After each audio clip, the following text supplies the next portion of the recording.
Hello and welcome to another edition of Metal Roots. Today I am thrilled to have with me one of my favorite vocalists in metal in general, Leone. Leather, thanks for being on the program. Thank you for asking. It's always a privilege to talk about my music. I appreciate it.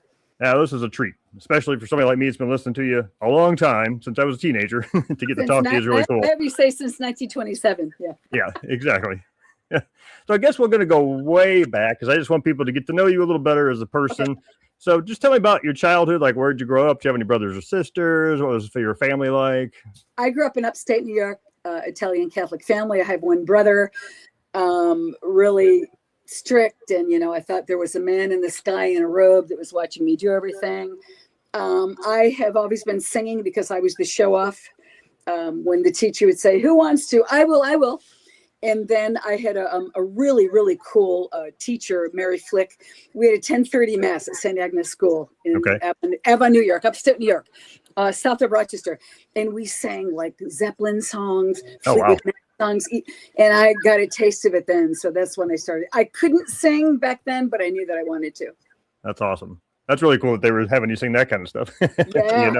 Eighth grade. My first solo was eighth grade. I sang the verse of Stairway to Heaven. Of course, there was no social media back then. I would give anything to hear that. Yeah. And then I went to college. Loosely, I say that New Paltz State outside of New York City. And I started singing in cover bands, and that's where it started. Okay, very cool. Well, what are your earliest memories of music in the sense of, obviously you talked about singing that, but like in terms of you hearing rock and roll or hard rock or something, what are your first memories of something that grabbed you? Somebody, and to this day, I don't know, when I was a sophomore in high school, somebody left Houses of the Holy. I think, it was one of my brother's friends. They left Houses of the Holy outside my door with my name on it. And I was like, holy shit. And then somebody introduced me to Heart when I was in eighth grade. And then Dreams came out by Fleetwood Mac. And it was the time of arena rock, like Boston, REO Speedwagon. My father would never let me go to these shows, but I started sneaking out. I got backstage at I think a Foreigner show. I was just blown away. But yeah, I would really have to say Heart and Zeppelin. Yeah, I wonder because, you have such a unique voice, and you don't sound like Ann Wilson. You don't sound like any of those sort of, I wish I sounded arena rock artists. But thank you. Yeah. No, but I think you have such a cool, unique voice because you have power, you have some grit in there, but you can also sing, Thank you. Quiet, beautiful passages, a little bit of everything, Yeah. So who would you say were some of your main influences in besides the Zeppelin and the, okay. Dio. I came to California just because I was doing nothing but getting high. And I don't know how old you are, but there used to be posters on telephone poles. Singer wanted, bass player wanted. Sure, yep. And I saw one and it was for a singer and it was at the Haight-Ashbury. And I was like, oh my God, I've been reading about Haight-Ashbury my whole life. Hendrix, Joplin. So I went there and I sang Annie Wilson's version of rock and roll. And the drummer, I tell this story all the time. The drummer looked at me and she said, do you know who Bon Scott is? And I'm like, I do. She said, try to sing like that. I could not, but I was like,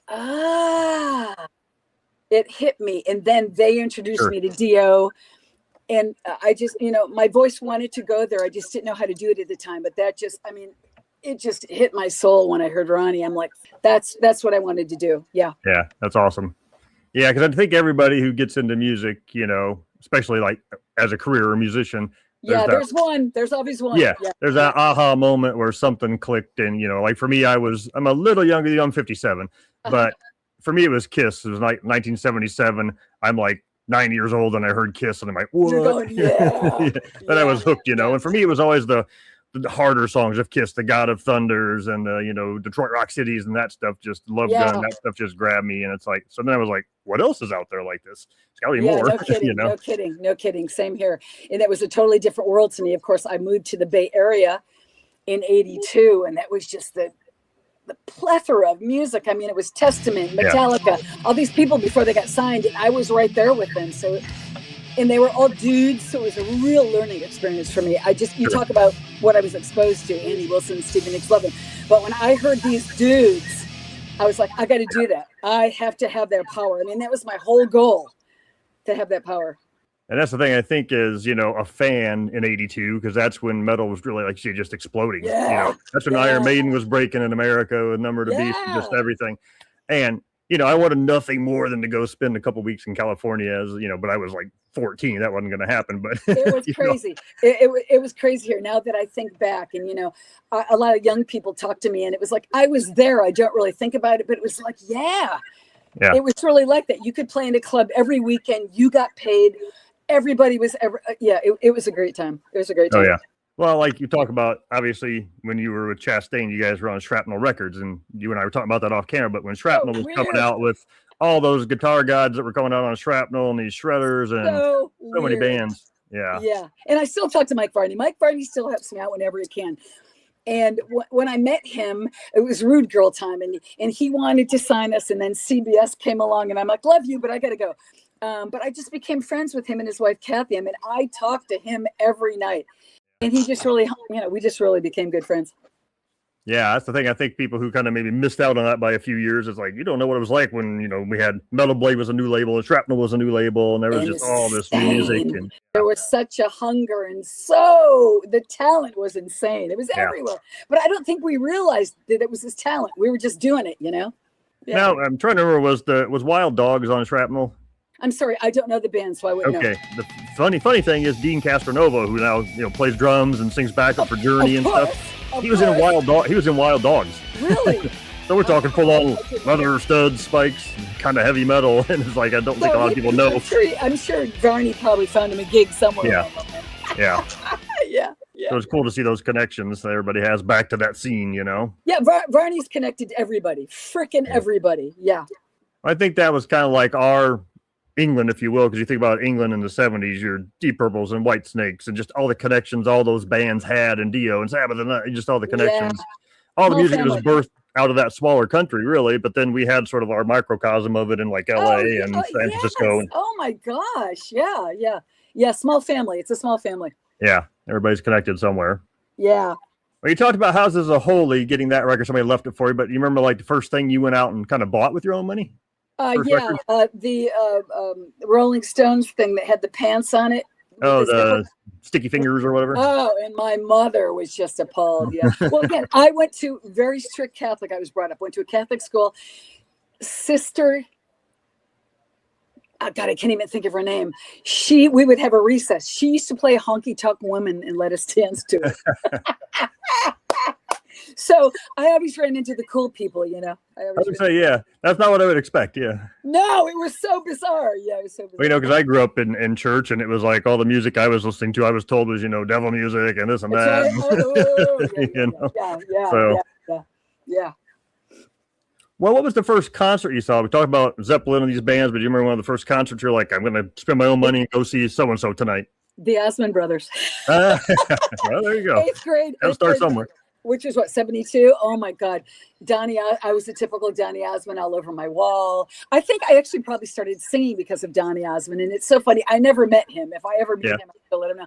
My parents, my mother, we all went with a bunch of girls and our mothers. And I can remember we had really good seats. And of course, he sang Puppy Love, and we were just all bawling. And I can remember my mother kept saying, "Are you okay?" Just the Osmond Brothers. Yeah. Well, not what I expected you to say, but hey, you got to start somewhere, right? Yeah. Well, my father didn't let me go to a lot. And again, then I went, he let me go to see, I saw America. I did get to see Foreigner with REO Speedwagon. So, okay. But like he would never let me go see Ozzy or Alice Cooper. I couldn't see the hardcore people. So yeah, the hardcore at that time. Yeah.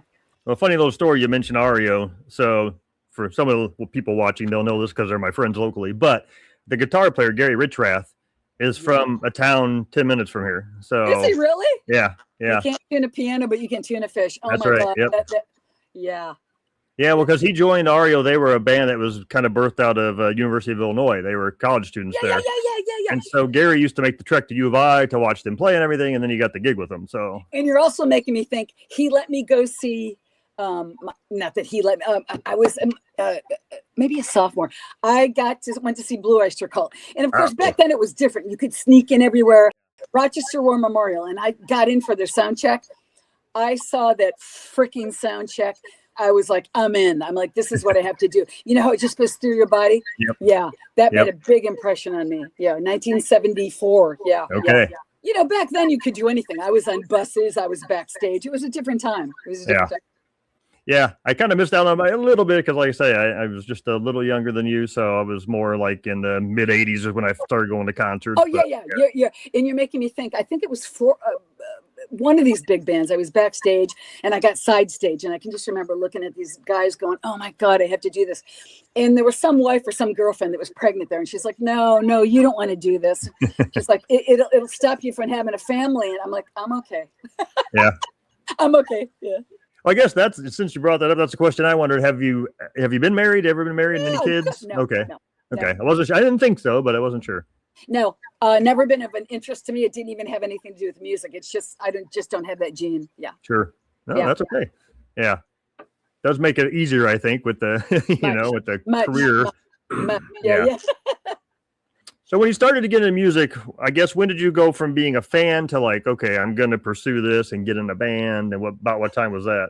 When I moved to California in 1982, when I did that audition for Root Girl that I told you, and I decided what I wanted to do. I didn't quite know how to make this do it yet.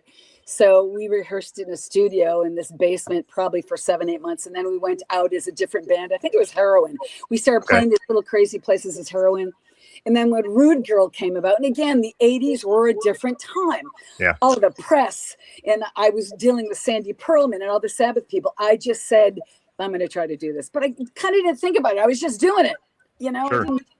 I was, and I've been thinking about that a lot lately. I was never one of those people that sat around and said, oh my God, I have to be a rock star. Oh my God, I have to do music. It's not like it was one of my dreams. It's just something that I did, Yeah. Wasn't like a master plan. Just kind of. Yeah, I didn't have a master plan. And I think that has a lot to do with why I never broke big. It wasn't the only thing I was concentrated on. It didn't mean that much to me. I just wanted to sing once in a while. Yeah. So what about your family? Were they supportive when you decided you were going to pursue music? Yeah, they kind of didn't know. I remember being at my mom's house going, Mom, I want to sing in a band. She's like, that's nice. But I got to tell you, when I got into Chastain, they would come to like the big New York shows and the big Cincinnati shows. And my dad's gone now, but I can just remember him backstage with all the hot girls, right? Just going like. And my mom was wonderful. My mom's still with me. She was like, Kathy, I'm so happy and so proud of you, but why does everybody get excited when you say the F word? I mean, they were so cute. But she's so removed from it. It's just like, proud of you, honey. It's not a yeah. No, that's cool though. It's cool that they came to see you and support you that way. Absolutely, yeah.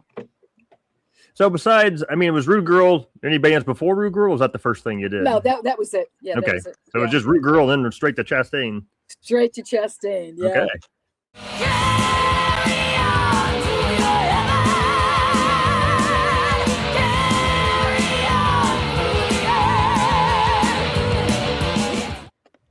When the deal fell through with Rude Girl, which is a whole nother story, that's why I was with you early. I don't know where it came from, but I have this thing about time. You go to LA, if you have a 4:00 appointment, they show up at 4:20. 4:01, I'm gone.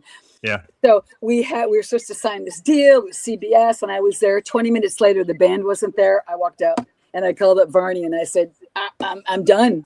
And he said, I think I have something for you. And then, Okay. Yeah. Oh, that worked out pretty well. Yeah. And I don't know why Chastain would even consider a female at that point. I think maybe because the ranges that he wrote in. I'm not sure. I've never really talked to him about it. So you did, was it 7 albums of Chastain, counting the 2 later ones you did? Yes. 7 total. Yeah. So do you have a favorite of your Chastain era? Probably the first one, because I was so green. I didn't know what I was doing and I didn't care about it. I was just, probably that one. I'm a typical artist. I can't listen to myself after I do it. I can listen to Mystery Evolution now because I was like a 12-year-old girl. I sound like a girl. The songs were great. We were just going balls to the walls. We were all excited. Yeah. We Bleed Metal. I can listen to. Chastain did that production. I think it's killer. I think the songs were killer. Yeah, probably Mystery Evolution and We Bleed Metal. Okay.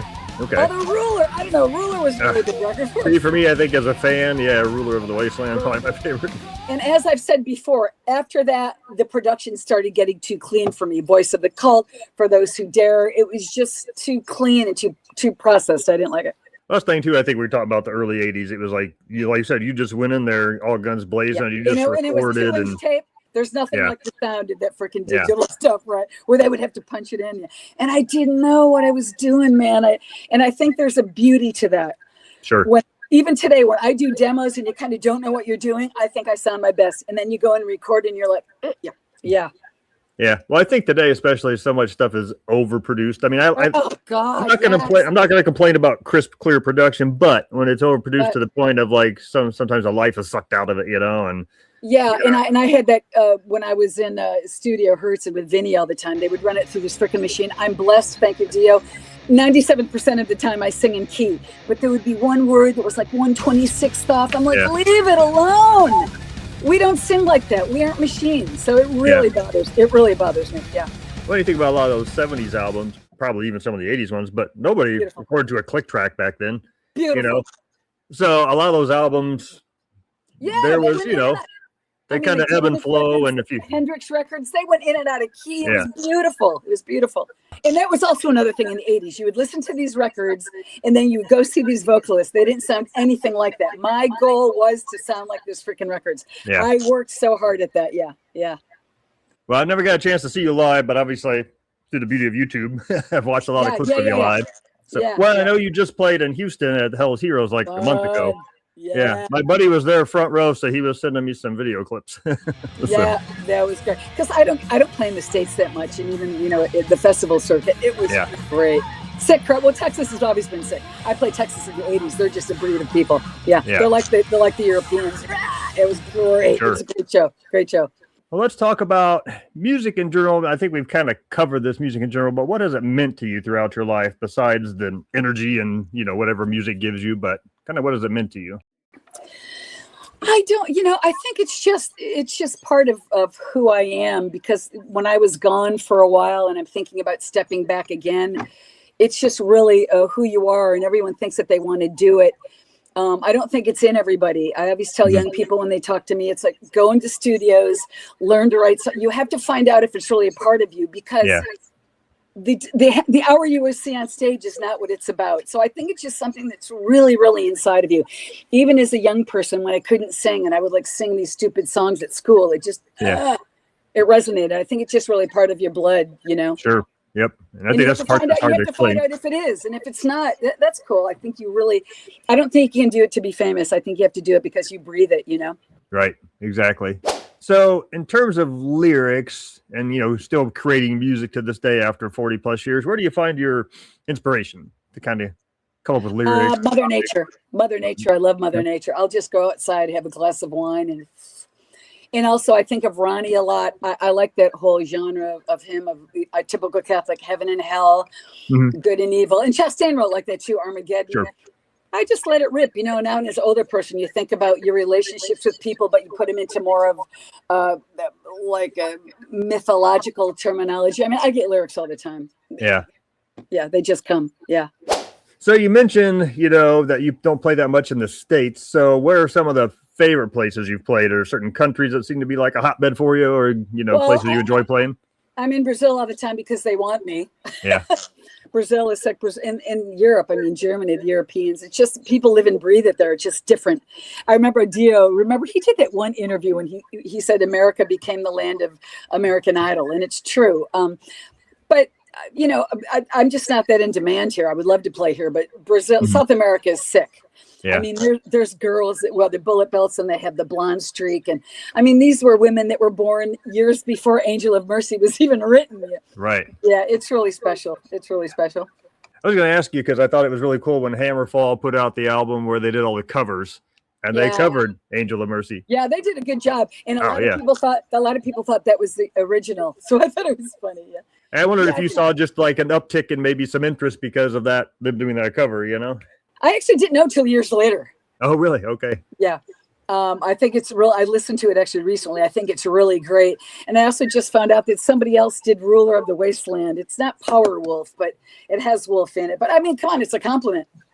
Yeah, that's awesome. And Angel of Mercy is not an easy song at all. All. It's my favorite thing to do live because I love drama.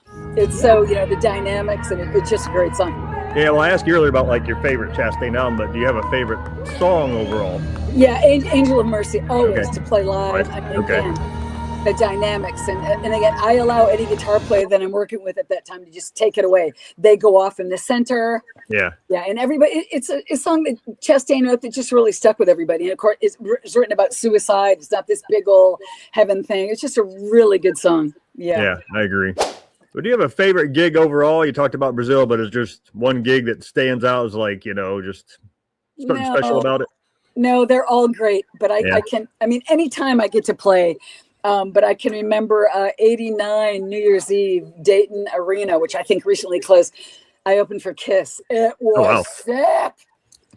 And we had never played an arena, big stadium, an arena. Sure.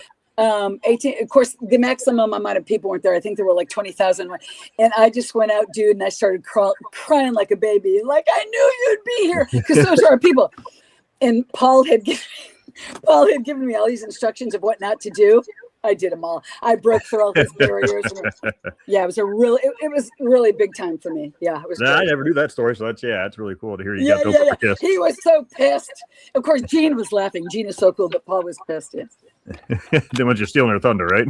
yeah, like I could, right? But I didn't want to get off that stage. It was like, it was a lot of fun.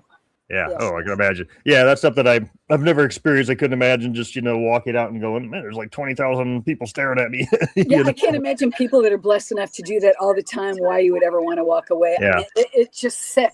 It's sick. When you see footage from like, the US Festival back in 82 or 83, whatever it was in California. Those. Yeah, and you would...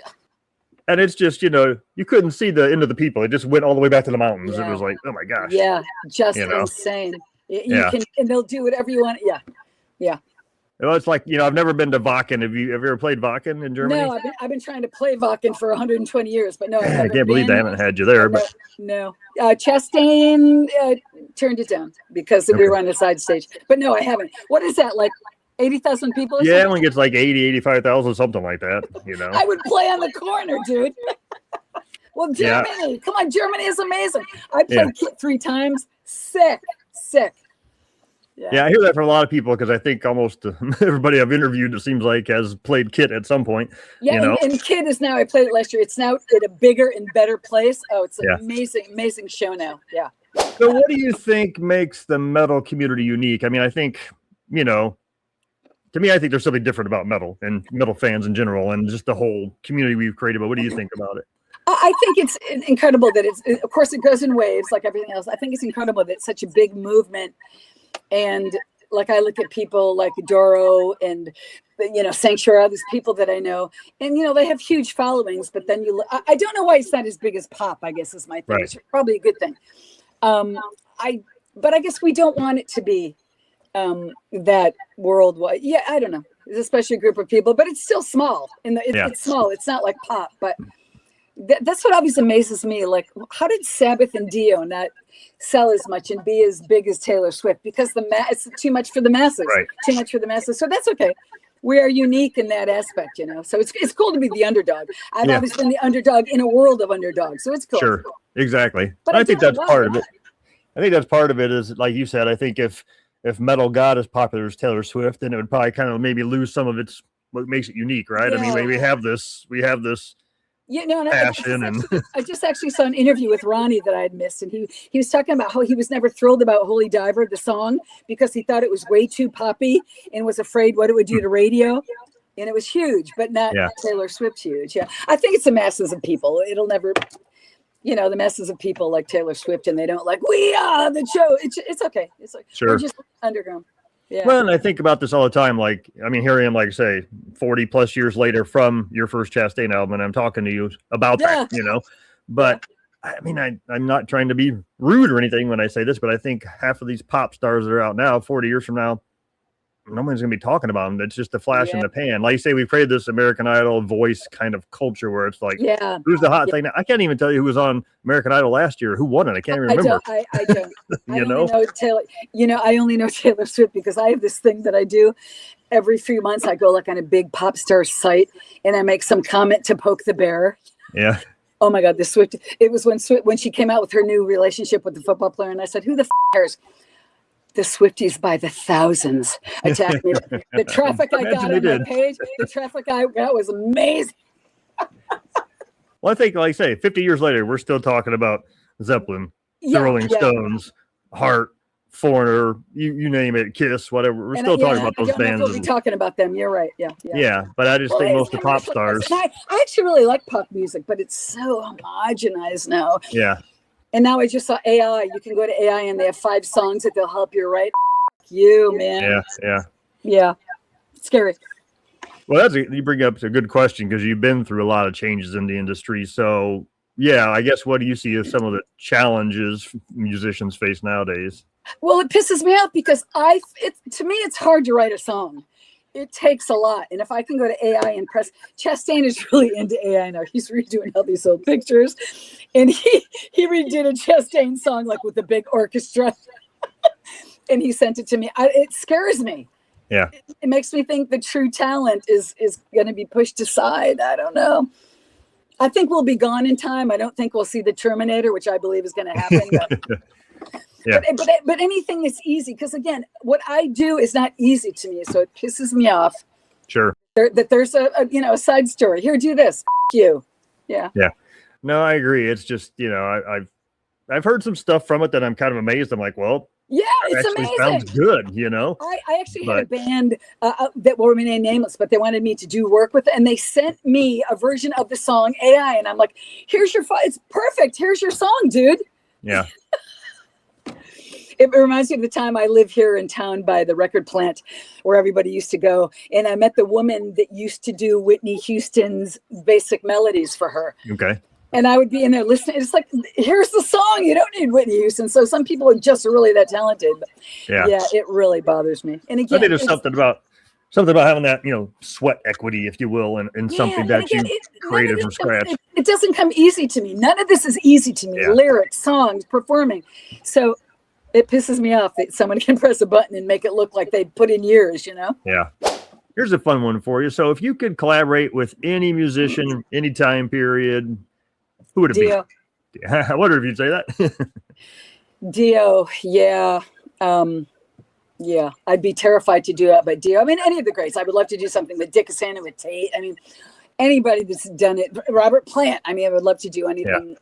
It would be such a challenge. I would be so freaking scared. Yeah, I like to scare myself because I don't really feel that confident about what I do. It's just something that I do. I get freaky really easy. But yeah, I would love to have done something with Ronnie. Oh my God. Yeah, that's a missed opportunity. I wish you guys could have done some sort of a duet I would have on been a in song the background going, ooh. Yeah. Yeah. Now that would have been really cool. Yeah, it would have been really cool. Because it makes me think when I just found the CD that he gave me when Hey Angel came out. Hey Angel, what da-da-da. And I was on the bus with him, and I said, well, there's not a lot going on with Chastain. I'm probably just going to stop. And he wrote it. I should get that tattoo. He said, don't you ever stop. You're good enough. The bastards. Just keep going. And I was like, of course, crying. But yeah, I miss him. Of course, I dedicated everything to him. Every record I ever did. I'm sure he got sick of it. Let's talk a little bit about your solo project, because you've had 3 records as Leather. Yeah. With a bit of a gap, obviously, between Leather Shockwaves and Leather 2. Yeah. But then you kind of came back not too long a wait and put the 3rd one out. But yeah, do you have a favorite out of those 3? I think We Are the Chosen is the best work I've ever done. It was actually when I sat down with Vinny Tex, a guitar player at that time, in COVID, we just had time to write songs. I'm like, can I write a song? He was really concentrating on not being a shredder, not being the star of the show. It was all about my voice. He really honed me into that. I think the songs were really thought out. Yeah, We Are the Chosen. And I think it's the first time that someone kind of recorded me properly. Yeah, I think We Are the Chosen is a good record. I think it's a good record. I agree. Yeah. Now, how did you connect with him? Just from playing in Brazil since 2014. I did a tour with Rob Rock, and he was in Rob Rock's band. Okay. And we just started talking and stuff, and we just wanted to do the same musical thing. So I eventually stole him. Yeah. Okay. Yeah. Well, there's another great vocalist you just mentioned, Rob Rock's killer, Rob Rock. Oh my God. Another guy who should be huge and isn't as huge as he should be, but he should be mentioned in the same breaths as Tate Dickinson and Halford. Well, he's a Christian, which is beside the point. Such a nice guy. Yeah. I would always be like, this, and he'd be like, praise the Lord. Yeah, he's a cool guy. Really nice guy. We had so much fun on that tour. Everyone made fun of us because we were in Colombia. Bogota, and it was so polluted there. We were always walking around with scarves on our faces, so it was like this big joke. But he was really cool. I learned a lot from him. Yeah. So this may be, I don't know how to ask this one, but how do you balance like personal life and music? Because obviously the career sometimes takes you away. You've got to go with the road. You got to travel to Brazil. You got to travel here. How do you balance? Dude, my whole life is going to the gym and doing music. That's all I do. Yeah. I worked as a vet technician really? for 100 years. Retired a couple of years ago. Yeah. I'm free. Yeah. Yeah. And again, I never had a family. I don't have children. I have no responsibility. You want me to come? I mean, when I did the Titans of Metal Festival in Mexico, Marcus, literally, I was out running one day. I saw Mexico. I picked it up. He goes, I got a slot. You got to be here in 10 days. Okay. Yeah. I'm free. I'm free. Yeah. I always wonder how people balance that, because, you know, when you work a day job, you know, or something, but then you need that time off for touring. Yeah. And when I was working, my boss was so killer. Go, see you later. I mean, I obviously had people that really supported me, so it was not a big deal. Yeah, never a big deal for me. That's awesome. Well, besides music, do you have any other hobbies? I know you said the gym, but anything else like hobbies or interests you're into? Yeah, I'm a huge mother of nature thing. I just came from Africa. I worked with rhinos for a while. I'm planning on I need to go to Hawaii. I need to see a white before I die. I'm in a cage dive. I need to see a great white. I'm just really into animals. So that's what I do. Like tomorrow I'm going to go to like a pig farm and hang out with pigs. You know? I also want to go to Germany. I'm a huge German. I want to do all what's left of World War II. Sure. Yeah, I have a lot of plans. Yeah. As I'm waiting, musically, I don't know what's happening. You know, I've been trying to break into the festival circuit. Nothing's really happening. So I'm going to step back from that and just live, you know. Okay. I'm going to stop worrying about all of it. Yeah, well, you mentioned that earlier about stepping back, so I was curious. Yeah, is there anything in the works, or just, you know, kind of putting it on the back burner for a while? I mean, of course, there's always talk in Brazil. I'll probably end up going to Brazil to play some festivals this fall. Yeah. But again, I'm not concentrating on that stuff anymore. I can't do it. Like I said, the music business is so fickle, and I've always had such a hard time doing it without Chastain. Is so hard.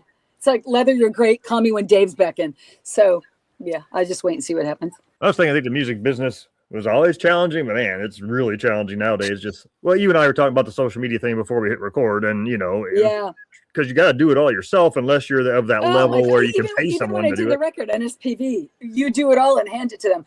Yeah. But that's what I found, that everyone's connection to me is with David Chastain, and me not working with David Chastain, it's been a big hindrance. Yeah. Okay. Yeah. They're like, okay, good luck. You're great. See ya. I just think everything about the music business seems to be an uphill battle right now. So yeah, and that's okay. You know, it's seriously, like I said, it's not that important to me anymore. I am so grateful for everything that happens. I just, you know, life is too short. I'm just kicking back and enjoying it. It's great. Yeah. I think about the days when bands. I've done good for someone that never broke. I've done good. Sure. I've done well. Yeah. I think about, you know, the days when somebody's debut album came out in the first week and sold 1 million copies. You're lucky now if you're a big band and you sell 30,000 copies of your album. Well, everyone, you know? they all stream now, right? Isn't that what the kids, they stream? And the money that I get from Spotify and CD Baby is a joke. Maybe go out and get yourself a hot dog and a Coke with the check. Yeah. I always make jokes. I get these like $100 checks. I'm like, look, I'm going to retire. Yeah. The only way you make money is touring. And, you know, I'm not getting any big tours yet. So, but yeah, that's why people are out all the time. That's how they make their money. But see, it's such a joke. I'm sure Metallica is probably getting $20 a month. You know what I mean? Yeah. Well, that's the thing. I think, unless you're the level of Metallica or Taylor Swift, you're probably not making a whole lot of money in the music industry. And even they bitch. I mean, you know, even she bitches about it. So, I mean, I understand. But, you know, also, I realize that I think I'm only where I'm at because I am where my work ethic was. And I'm so happy now that I never became famous. Oh, my God. I mean, I hang out with famous people. It's a pain in the ass. You can't do anything. Yeah, so I'm really good. I go to my little places where people know me, and then I walk down the street, and I'm good, you know? I think it's the catch-22 of, you know, you want your music to get out there to the masses. But hope more people hear it. But all that comes along with it, you know, when you get to that. Slipknot, when they wear the mask. Kill it. Nobody knows who they are. Maybe Kiss guy. Maybe those Kiss guys were onto something with that. Those masks they wore. Kind of hide their faces. When did they come out? The mid-70s? Kiss? Yeah, I seem to remember them in my sophomore year. Was that when Destroyer came out? First album was what? First album was 74, 73, when I was in high school. Yeah. Yeah. Yeah. I mean, I've never been a Kiss fan. Yeah. I remember the big anonymity thing was like nobody knew what they looked like, and it was kind of like, yeah, that gave you that freedom to kind of like not be hounded all the time, I guess. Yeah, never a Kiss fan, but I got to tell you, I've run into Gene a couple of times, and he's such a cool guy. Gene Simmons is really, really cool. Actually, back in the day, remember he produced the Doro record, some Doro record that came out. So there, and again, you're younger than me, but there used to be these things in LA. Now it's whatever they call it now, but it used to be called the Concrete Convention, the big metal thing. Yep, I remember. So I went down there, and I had written him a letter. Chastain helped me. I wrote him a letter about producing one of my records, and he respectfully declined whatever. So he was doing this big seminar, and I had played with him since then. So he knew me. So I stood up, and he's like, "Hey, Leather," and I said, "I wanted to know why you wouldn't work with me, and you worked with Doro instead." But it was so funny. Everybody laughed, but he's a cool guy. That's little cool. That I've met him, he's really cool. Yeah. Yeah. Well, that's good to hear, because I think, Gene always gets kind of a little bit of bashed in the, tabloids and the press and everything. He does. But he's famous. He's going to get bashed. Well, exactly. There you go. Yeah. It's that curse of fame. It's like, yes, it's afforded him a lifestyle and they've done well as a band, but at the expense of everybody's out to get you. It's like, I live in California. It's what everybody says about Trump, whether you like him or not. Trump could cure cancer and people would still hate him, You still have a target on your back. Yeah. Yeah, when you get to that level, you're just a target. So, yeah. But, obviously Kiss has done something right. I find that amazing that I go to Brazil and all the really heavy metal famous people that I meet, all into Kiss. I'm like, really? Yeah. They're all into Kiss. Yeah. Well, it's funny because they figured out the formula of how to give people what they want. Yeah.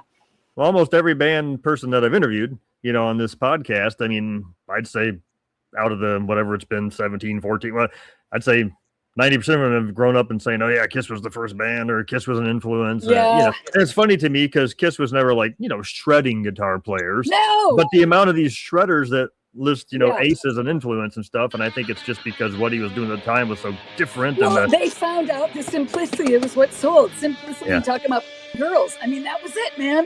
Yeah. Especially back then. But yeah, they figured it out. Yeah, they aren't a musician's band for sure. But everybody, oh my God.